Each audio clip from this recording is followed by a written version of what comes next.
Hey, it's Eric G. Around the House is sponsored by Baldwin Hardware. For 75 years, Baldwin Hardware has been known for its first-class quality and craftsmanship in door and cabinetry hardware. As an alumnus of the Baldwin Hardware Design Council, I can say I have seen the details and quality from design to the finished product. If you're looking for a new style and old-world craftsmanship, I can tell you there is only one Baldwin Hardware. Check out what would look great in your home at baldwinhardware.com. It's Around the House. We've been talking about, is your house storm ready? Is it natural disaster ready? Are you ready to go in case something bad happens? And we like to keep it positive here on the show, but these are things that you should be doing to make sure you are dialed in. And we were just talking about drinking water, making sure that you've got enough for you, your family, your pets, your animals, everything else, making sure that you've got everything ready to rock. So that's a big one, making sure you've got 2 weeks of water. Second of all, backup power. Do you have a generator? Do you have, an on-demand generator? What are you doing to make sure that you can keep some power going for a while? If you've got a generator, how much fuel do you have stored? And is that fuel any good? When it comes to remodeling and renovating your home, there is a lot to know, but we've got you covered. This is Around the House. Welcome to the Around the House show. This is where we help you get the most out of your home through information and education. Thanks for joining me today. I'm Eric G. We have got a fun show here, and we're going to talk a little bit about, is your home storm ready? Now, this is a big one right here because it doesn't matter where you're located in the country. There are things you can do to help make sure that you keep you, your family, or anyone in your household safe through any storm or natural disaster. Now, that's not just a general statement, but at least you'll be prepared. Sometimes it's pretty tough to dodge these things, and we might not even have the technology to do it. However, there are things that you can do to be more prepared. And let's talk about those today. Hey, real quick before we get started, if you need to get a hold of us, give us a call, 833-239-4144 with your home improvement questions. That's 833-239-4144. Or if you want to check us out, head to aroundthehouseonline.com. I want to say thank you to all the new stations out there on the radio that have been carrying the Around the House show, especially the new ones after Danny Lipford and today's homeowner retired. I do appreciate all of you guys out there that are tuning in. And if you want to catch the past episodes, just check out on the podcast. We've got so many out there. This show's been going for about 37 years now. And so we have probably the last 10 up there, thousands of episodes for you to catch. Just look for aroundthehouseonline.com. All right, guys, or just look for Around the House show on your favorite podcast player. So we're talking here, but first off, understanding what your local risks are, right? Do you live where a hurricane could hit you? Is it a wildfire? Could it be a windstorm, tornado, earthquake? What? Maybe it's all of them. So these are things that you should think about. Floods. What is it that is your highest and most prominent risk for your household? And that's going to really start to help you define what you need to do to your house to make sure that you're prepared, to make sure your home's prepared, to make sure you have everything dialed in, ready to go. So, is your home built up to current safety standards? If you look, for instance, to our friends down in Florida, if you're one of them down there, Gulf Coast states, they have really enacted a lot of good building practices for those areas, with impact-resistant windows, with extra tie-downs, and things that you can do to have a more sustainable home long-term with a storm. And they have done a better job than some of us with windstorms. And, when you're talking about that kind of stuff, hurricanes are prepped on the East Coast, especially down the South. You guys have done a great job of increasing your building codes to make sure that homes last a little bit longer. Now, these are things that I really want you to pay attention to. Great example. If you are in a hurricane, tornado, earthquake type area, if any one of those things are susceptible in your area, there are some things you can do to the house structure to make it more reliable for you. Great example. Homes before 1980 in most areas of the country were rarely fastened to their concrete foundation. Many times there was a concrete nail or two, there were some regular nails into soft concrete, and the weight of the home connected those two together. And you can jump on and see storm videos of tornadoes and hurricanes, and you'll see that 1930s home laying in the middle of a street. And that could have been 100% prevented by attaching that home to the foundation. And so it is really easy to do an earthquake retrofit. If you're going to pay to have somebody do it, it's in thousands of dollars. But really what you're going to do is every 3 or 4 feet, and always have an engineer look at it or have a professional look at it. You're going to take their tie straps and you're going to use these brackets, which are kind of C-shaped, to attach the foundation wall to the sill plate. But that's not all you do when you do this. I also want to make sure in that space down below, whether it's a crawl space or a basement, I want to see that sill plate attached. I want to see brackets that attach the entire system together. So I want to see straps that tie that sill plate, brackets that go into the floor joists over to beams to posts to the ground. Those all need to be bracketed together with your favorite structural bracket to make sure that they are nailed and fastened together. That will really help you keep from that house blowing as a complete thing out into the middle of the road. And really, you're talking maybe $1,000 for the brackets and materials to do the whole thing. Could be more, could be less, depending on the size of the house. But going through and tying those things together is key. The next thing is, if you're in a hurricane, windstorm, even earthquake, it's always good, is to make sure that those rafter systems or the roof trusses are tied into the sill plates in the attic space. This can be a little bit tougher, but if you're doing any renovations, if you're doing any remodels, if you're even doing soffit work, sometimes you can do it there. But use hurricane ties to tie those systems together. Will make a big deal on wind uplift or even that structure moving around. The more you can tie these things together, the better off you are.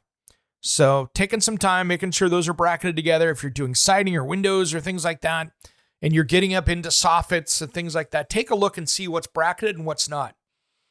A little bit goes a long ways. I mean, my house built in the 70s, they did a great job of doing that, and it was pretty early. But a lot of homes prior to the 70s don't have that. And if you can tie those together, that just makes for a tighter, stronger structure. So make sure you're using the right nails, the right fasteners, screws, that kind of stuff. They need to be the certified ones that come with the system that you're using. So that's good. So the next thing too is with basements, just making sure that you've got those, tied in, that basement walls are strong, that no cracks in the foundation. That's a good time to fix those as well, because you don't want to see water and stuff going along. Now, the next thing is I want you to talk about, in understanding your local risks, to make sure that you've got the proper supplies there. Now, in most cases, in most places in the U.S., it could take as long as 2 weeks for them to get your food, water, and even be able to help you get some heat on in your home after a natural disaster. It can take up to 2 weeks. So I want to make sure that you've got the right amount of food, water. If you go bigger, awesome, but have 2 weeks set aside. So I want to make sure, before we get into the rest of the things around the house, that you've got water to start with. That's the first one. Do you have multiple sources of water? Do you have it stored someplace? Do you have big water jugs? Do you have a way to clean that water that could be coming out of a stream, a lake, or a storage device? I mean, how much is your water heater? Okay, so you've got a water heater, right? Mine's 80 gallons because it's a heat pump water heater. But if I was to have a natural disaster, the first thing I think I would do, if I knew it was coming, would be to turn off the water. So that way I didn't contaminate that water if there was any kind of an issue. Sometimes you'll see broken water pipe with an earthquake. You're not going to predict that, but turn that water off as quick as you can. That way, if you have any water contamination, it's not going to be an issue. And now I've got 80 gallons of water. If I've got a storm coming, putting some water in the bathtub as well is not a bad idea, because that way you've got extra water stored.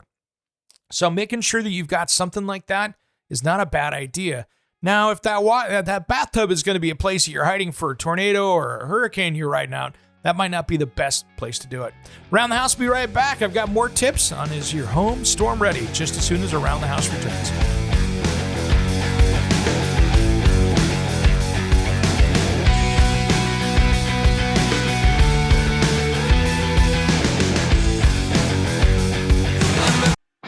Hey guys, it's Eric G from Around the House Show. We'd really appreciate your help with some awesome 5-star reviews on Apple, Spotify, or wherever you tune into your podcast. Big thanks everyone, and a shout out to our dedicated listeners of Around the House.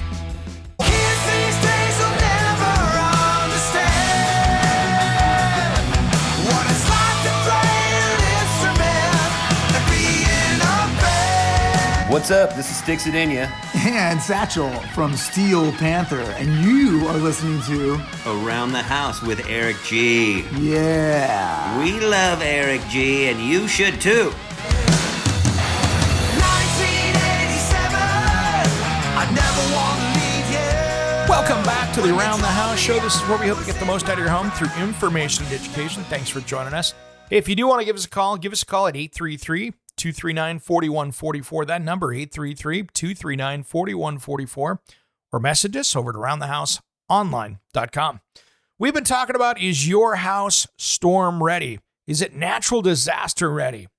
Are you ready to go in case something bad happens? And we like to keep it positive here on the show, but these are things that you should be doing to make sure you are dialed in. And we were just talking about drinking water and making sure that you've got enough for you, your family, your pets, your animals, everything else, making sure that you've got everything ready to rock. So that's a big one, making sure you've got 2 weeks of water. Second of all, backup power. Do you have a generator?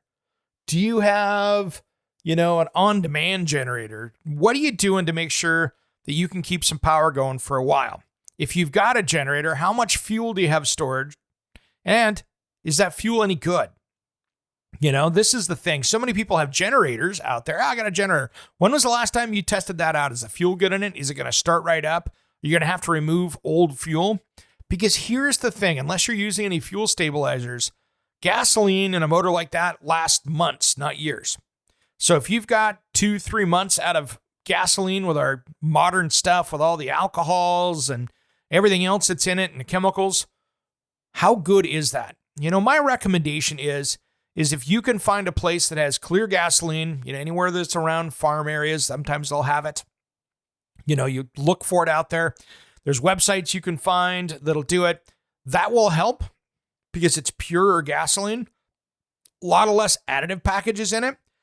No alcohols, things like that really burn off quickly. You'll get a longer lifespan out of that clear gas. And then if you put a conditioner in it, like Stable or one of the other ones out there, you're going to be much better off, and then you're going to have gas last a lot longer. Otherwise, kind of what you're forced doing is every 90 days or so or less, depending on how you're storing it, you probably should be putting that back in your vehicle at like 60 days and then turn around and filling that can up again.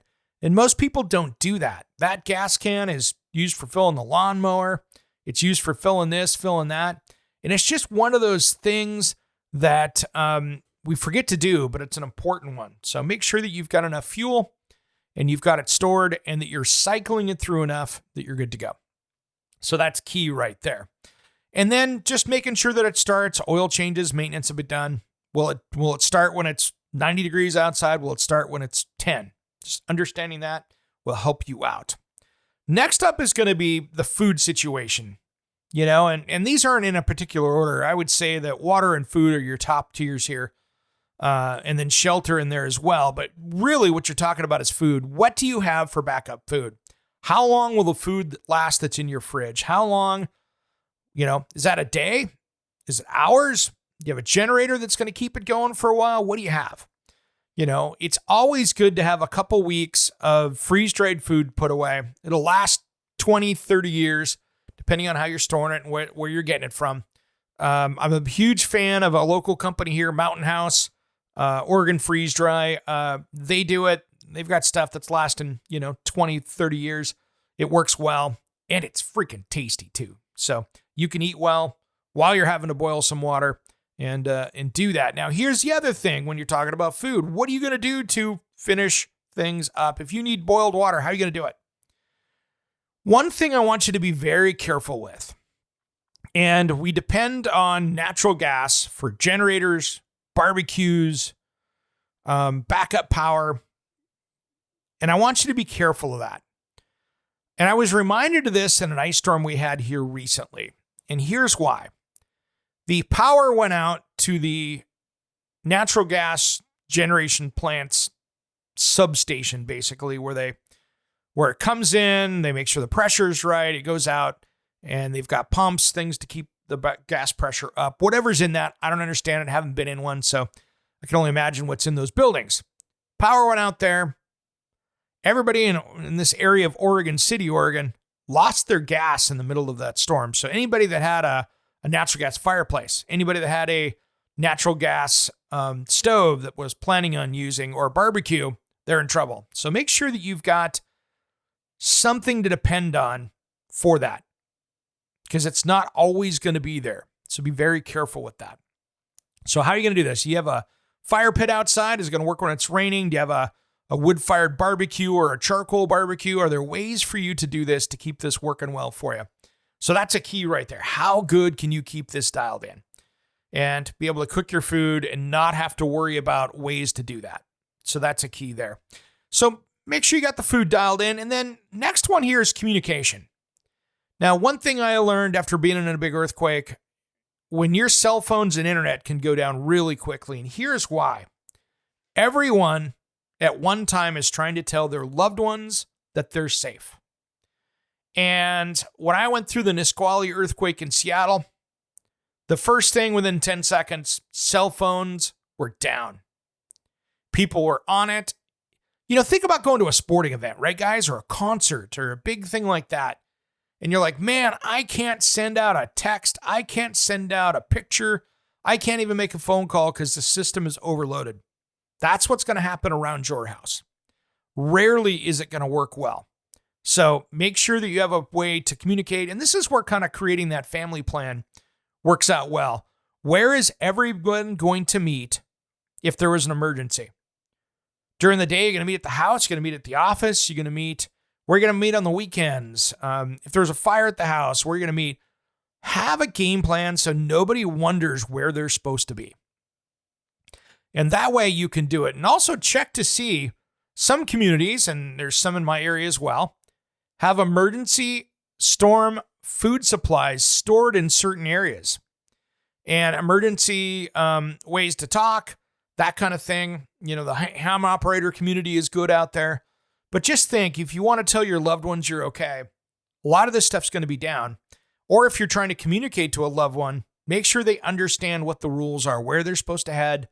And these are all good things to understand. And then the other thing is, too, on your phone, make sure your phone has all the emergency contact information of where you're located and all of that stuff on your phone. Because if you end up having to call 911 and use like Wi-Fi calling or something like that, or somebody's got a satellite service you're trying to grab a hold of, like Starlink that's still working, make sure that your phone has all that information. So if you're trying to call emergency personnel, they can see where you're calling from. And so let technology be your friend in that aspect, and make sure that you've got that stuff filled out on your phone. I know on my Apple iPhone, you want to make sure and use that and update that information as you go, because it's easy to not have that information updated. And then if you're out traveling, or if you're even at home, what are you going to do? So that's a key one right there. Any of that stuff can help you in the long run, and it just makes for a safer environment. Now we come back, we're going to talk about some other ones I bet you didn't think of. And we'll do that just as soon as Around the House returns. If you got any questions for us or comments, 833-239-4144. And that's 833-239-4144. Around the House, we'll be right back.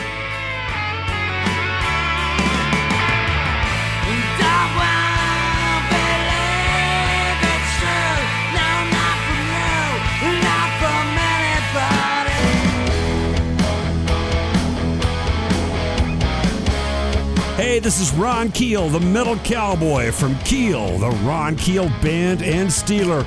We are rocking Around the House with Eric G. Raise your fist, make your stand. Welcome back to the Around the House show. This is where we help you get the most out of your home through information and education. Thanks for joining us today. We've been talking about, is your house storm ready? Are you ready to rock with all that?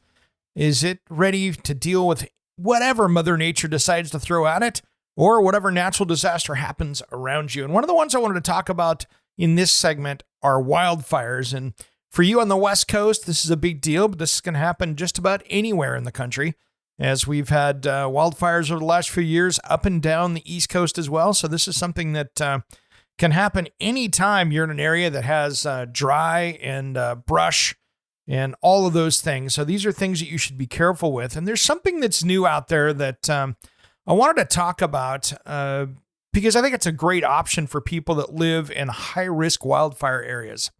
And there's different companies doing different things out there, but one of them is, for instance, Frontline Wildfire Defense. And they're at frontlinewildfire.com. I have not spoken to these people, so this is not any kind of a paid segment here. This is just something that you might want to take a look at. And there's similar products out there. And so what they're doing is that they have different sprinklers that they install around your house to be a frontline defense against wildfires. So of course you want to do the things you're normally going to do to harden your home, right? You're going to want to control the landscape. You're going to want to make sure that you've got the right vents and things like that where embers can't blow back in. But really, when it comes down to it, this is an interesting one here. So this fire tracking software that comes with it turns on automatically when fire is within 7 miles of your home. And that's more than 100 times faster than traditional sensor-based systems. So once active, it basically saturates your property with water and a biodegradable firefighting foam. Basically, they just create an environment that is too wet to burn. And so this is a sensor system, and it is crazy how well this stuff works. And so what's cool is it's always connected. So it has satellite, cellular, Wi-Fi. There are different ways for it to communicate, but these are an interesting way to discreetly install a system around your house. And so they have different zones there. They have the immediate zone, basically, and then they have a second one that's out farther on the property. And so it's depending on what you want to do. They can do eave sprayers, roof rotors, and basically just what manages the water. And then it has a Class A foam as well. So this works good. And this is something that's really cool to just keep things safe. And so a lot of different cool systems out there like this. But I think it's something to take a look at if you're trying to defend your house. It could help you with your homeowner's insurance. There's a lot of different things that can help with this, but it could be expensive. Let's be honest. Anytime you're putting in any kind of a sprinkler system, that can be very expensive, but it might be cheaper than having to replace everything, and you can defend your property. Now, there's another one out there outside of, wildfires are one thing, but, you can have significant damage to your house from a lightning strike or a surge. And so there are now surge protectors that you can put in line to your system and your electrical system that will keep those surges from coming in and doing damage to your home. It's something I'm going to do. It's on my list of upgrades that I want to do to my house, is to have a surge protection system here. And you can do that as well as lightning protection systems, just depending on how often that stuff happens. For me, it's not that big a deal on lightning because I've got these trees that are full canopy cover over the top.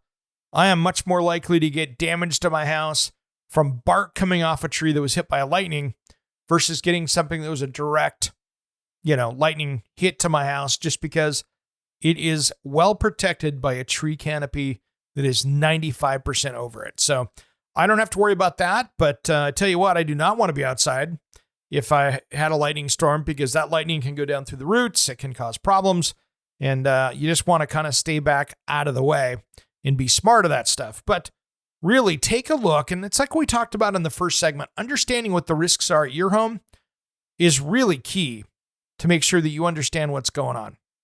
And that way you can keep that dialed in. And, I think it's good because it doesn't take much. It takes a windstorm to blow a tree over, maybe to cross some power lines and put a surge down through the system. These are all things that I think are really smart to stop electronics damage and potential fire risks within your home.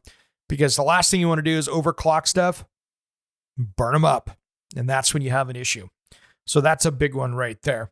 Now, one thing that we didn't talk about earlier that I want to talk about is, have you got all the food for your pets and all of your medical supplies? Do you have a couple weeks of that?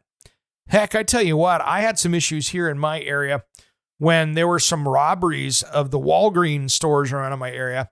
And all of a sudden we had pharmacies that were shut down for days on end. And so I had to travel a fair distance just to get a refill done. And it took days longer. And that was just crime. That had nothing to do with a natural disaster that could take down, it could take down your power and utilities for a couple weeks. Are they even going to be operating? So making sure that you've got, weeks worth of medications, stuff for your pets, all of that stuff dialed in is really super smart when it comes to doing these kind of things and making sure that you've got at least a couple weeks ahead of time. And that way you're not running down to the last pill, to the last little bit. If you have asthma or insulin needed or any of those things like that, just make sure you've got a safe amount. Not too much. You don't want it to go bad, but you just want to make sure that you have enough of that medication that you're going to be safe and you're going to be good to go. And I think that's going to really help you out in the long term. Now, coming up here, I want to talk a little bit about, resources and great places to find more information on all of this stuff. And the first one is one of my favorites, and they have done a really good job of working with the Insurance Institute. They're working with insurance companies out there to really make sure that you have, the most durable home. And I love their certification process. And fortifiedhome.org is a place for you to go take a look about this. So what is it? That's primarily used down in the South, but they're expanding out across the country. A fortified home construction method is a voluntary construction standard backed by decades of research that your roofing contractor and builder can use to protect your home against severe weather. And these guys do a great job, and I've worked with them on a few things, but they have a bunch of different systems. So they have Fortified Roof, which is basically a system designed to keep, have the right roof system put on. They have Fortified Silver, which includes all the protection of fortified roof and adds additional protection of vulnerable and overlooked components. And then there's a building standard called Fortified Gold. And that is kind of their ultimate protector package. And so this is what the differences are between these, and it's really cool. So just the Fortified Roof gives you an enhanced roof deck attachment, sealed roof deck, lockdown roof edges, impact-resistant shingles rated by them, and wind and rain-resistant attic vents. Now, if you go to the Silver program, that adds impact resistance for windows and doors, pressure-rated garage doors, impact-rated chimney bracing, reinforced soffits, anchored attached structures, and gable end bracing. Now, when you go to the Gold standard, that gets you a lot of different stuff here, where it gets you pressure-rated windows and doors, stronger exterior sheeting, engineered roof-to-wall connections, engineered story-to-story connections, and engineered wall-to-foundation connections. And so these are things, they have a lot of different programs here. You can get hail ratings, you can get all these different things within them. And I think this is super important. And you want to make sure that you've got that extra line of defense. And I think it's a really good thing to take a look at, especially if you're putting in a new roof, if you're building a new house, if you're doing this is somebody you should probably talk to. And you can do that at fortifiedhome.org. Around the House will be right back with more important information for you just as soon as we return. Don't go anywhere.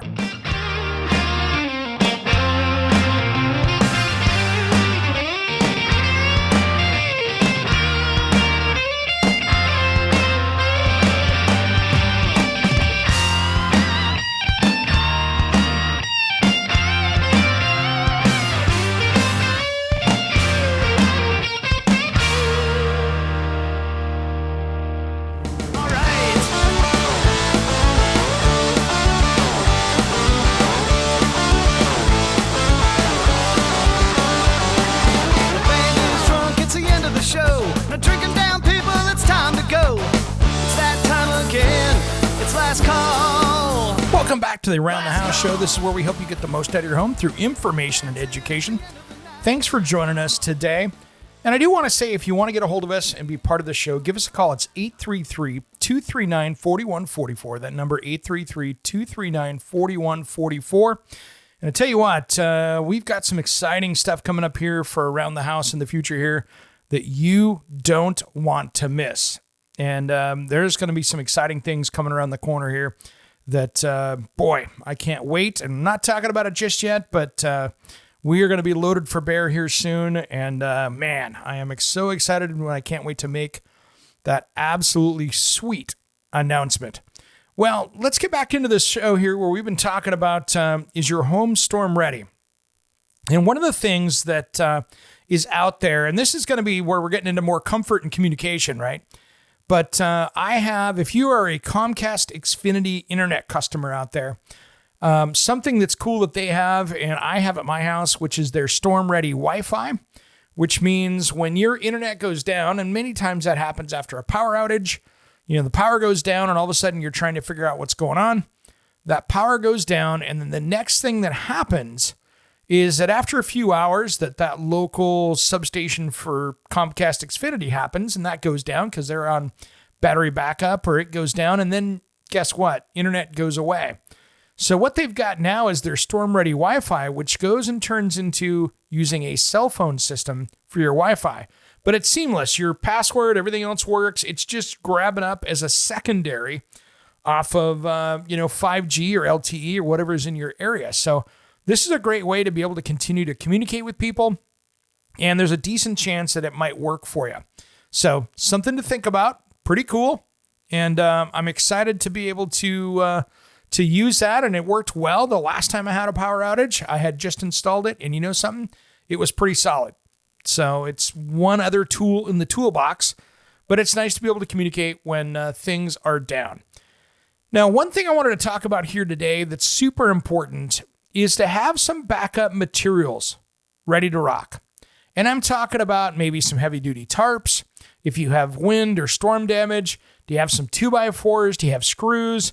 Do you have stuff to do a quick roof repair? Because here's what happens, just like any time that you have a major storm, whether it's a hurricane or a snowstorm, or you're trying to find dust masks in the Northwest here in wildfire season, here's what happens. Somebody goes in, and in 20 minutes, that stock is gone. So here's what I would recommend is to build yourself for your home a kit that will help you get ready for the storm. And here's the thing. I'm not the biggest fan of like getting the blue tarps out, but if that's what you got, that's good. One of the things that I like that's super heavy duty, and you could probably order this from your local home center or lumberyard, but GripRite makes these heavy, heavy duty tarps, and they're basically what they make to wrap around high-rise buildings with scaffolding. So it's a high-grade plastic. It's got the woven in, kind of mesh on the inside of it. And this stuff is durable. And you can get them, I think, as big as 30 by 40. And so you could almost wrap the top of a good section of your house with that, depending on the size of your house. That's a big, heavy tarp. Now, it's about 75 pounds, so you would need somebody to help to get something that big up there. But having something, it's about the size of a carry-on suitcase, but having that in the corner of the garage or something half or quarter its size would work great.